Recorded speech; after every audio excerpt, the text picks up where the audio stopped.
అదే RTV app వార్తల్ని క్షణాల్లో చదివే అవకాశం ఉంటుంది. ఒక న్యూస్ పేపర్, ఒక టెలివిజన్ ఛానల్ మీ చేతుల్లో ఎప్పుడూ ఉంటాయి. మోంతా తుఫాను వల్ల నియోజకవర్గంలో అన్ని మండలాలలో కూడా అన్ని రకాల పంటలన్నీ కూడా నష్టం జరిగింది. నియోజకవర్గంలో వరి పంటకు సంబంధించి 1359 హెక్టార్లు, శనగ 750 హెక్టార్లు, మినుము 309 హెక్టార్లు, కంది పంట వచ్చేసి 817, మొక్కజొన్న 3210 హెక్టార్లు, మిరప 180 హెక్టార్లు, పత్తి 200 హెక్టార్లు.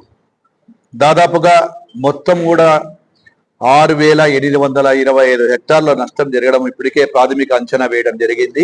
ఇప్పటికే కోయిలకుంట్ల, సంజామల మండలాలన్నీ కూడా పంటల పరిశీలన అధికారులతో, వ్యవసాయ శాఖకు సంబంధించిన అధికారులు, ఎంఆర్ఓలు, ఇటువంటి రైతులతో కూడా మాట్లాడటం జరిగింది. ఈ అకాలమై వచ్చినటువంటి వర్షాల వల్ల రైతులందరూ కూడా బాగా నష్టపోయారు. గౌరవ ముఖ్యమంత్రి గారు ఒకటే ఆదేశాలు ఇవ్వడం జరిగింది. ఎవరైతే ఈ క్రాప్ బుకింగ్ చేసుకున్నారో ప్రతి రైతుకు నష్టం రాకుండా ప్రభుత్వానికి నివేదికలు ఇవ్వండి. ఆ వచ్చిన నష్టాన్ని ఏ విధంగా చేయాలి అనేటువంటి కూడా ప్రభుత్వం ఆలోచన చేస్తా ఉంది. ఇప్పుడే అధికారులకు, ఇక్కడ ఏడి గారికి, అందరికీ కూడా ఏవోలకు చెప్పడం జరిగింది. ప్రతి ఎకరాకు జరిగినటువంటివి కూడా ప్రతి రైతుకు ఏ విధంగా నష్టాలు జరిగాయి, వాటిని అంతా కూడా ప్రభుత్వానికి నివేదికలు ఇవ్వడం, ఇచ్చినటువంటి పంటలు ఏ స్టేజ్లో నష్టపోయినాయి, ప్రాథమిక స్టేజ్లు ఉన్నాయా, కొన్ని వరి పంటలు ఉన్నాయి, కొన్ని ఇప్పుడు ఆ గులదుత్తి దగ్గర చూసాము. పంట ఒక 15-20 రోజులు ఉంటే పంట చేతికి వస్తుంది.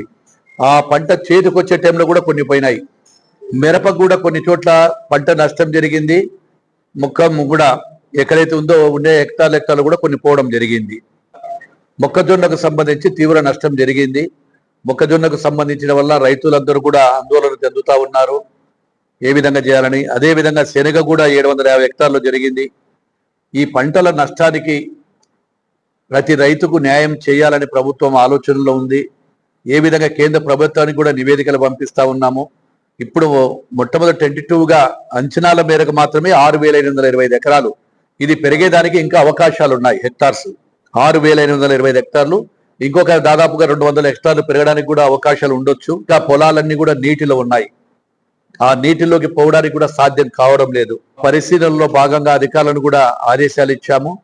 ప్రతి రైతును ఆదుకోవాలి, నష్టపోయిన ప్రతి రైతుకు అండగా ప్రభుత్వం ఉంటుంది అనే ఉద్దేశంతో చెప్పడం జరిగింది.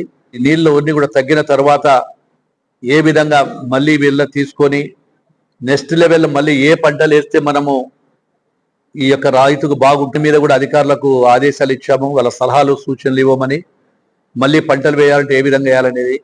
ఇది ఒక్కటే కాకుండా ఇంకా కొన్ని రహదారులు కూడా బాగా పాడైపోయినాయి. బాగున్న రహదారులు కూడా ఈ వర్షాలలో కొన్ని రహదారులు కూడా దెబ్బతినడం జరిగింది. మా R&B డిపార్ట్మెంట్ వారికి, పంచాయతీరాజ్ శాఖకు, వాళ్ళందరికీ కూడా జరిగినటువంటి ఈ యొక్క రస్తాలు, ఈ R&B పంచాయతీరాజ్ రస్తాలలో దెబ్బతిన్న ప్రతి ఒక్క వాటిని కూడా ఎస్టిమేషన్లు తీసుకొని త్వరలోనే ప్రభుత్వానికి నివేదికలు పంపించి వాటిని కూడా బాగు చేయడానికి ప్రయత్నం చేస్తాము. ఏది ఏమైనా రైతు సోదరులకు ఒక్కటే తెలియజేస్తాము, ఇది ప్రకృతి సృష్టించినది. అకాలంగా ప్రకృతి సృష్టించిన దానికి సృష్టించినప్పుడు ధైర్యంగా ఉండాల్సిన బాధ్యత మన అందరికీ ఉంది. ప్రభుత్వం తోడుగా ఉంటుంది, మీరు ధైర్యంగా ఉండండి. ఏ విధంగా ప్రభుత్వం మిమ్మల్ని ఆదుకోగలదో వాటందరినీ కూడా ప్రతి రైతుకు న్యాయం జరిగేలా చేస్తాము. కొన్ని నివాస గృహాలు కూడా పడిపోయినాయి. వాటి కూడా ఎంఆర్ఓ గారికి చెప్పాము. ఆ అంచనాలు ఏదైనా 1, 2, 3 పడితే వారికి ఏ విధంగా ఇవ్వాలి అనేటువంటి కూడా ఉన్నాయి.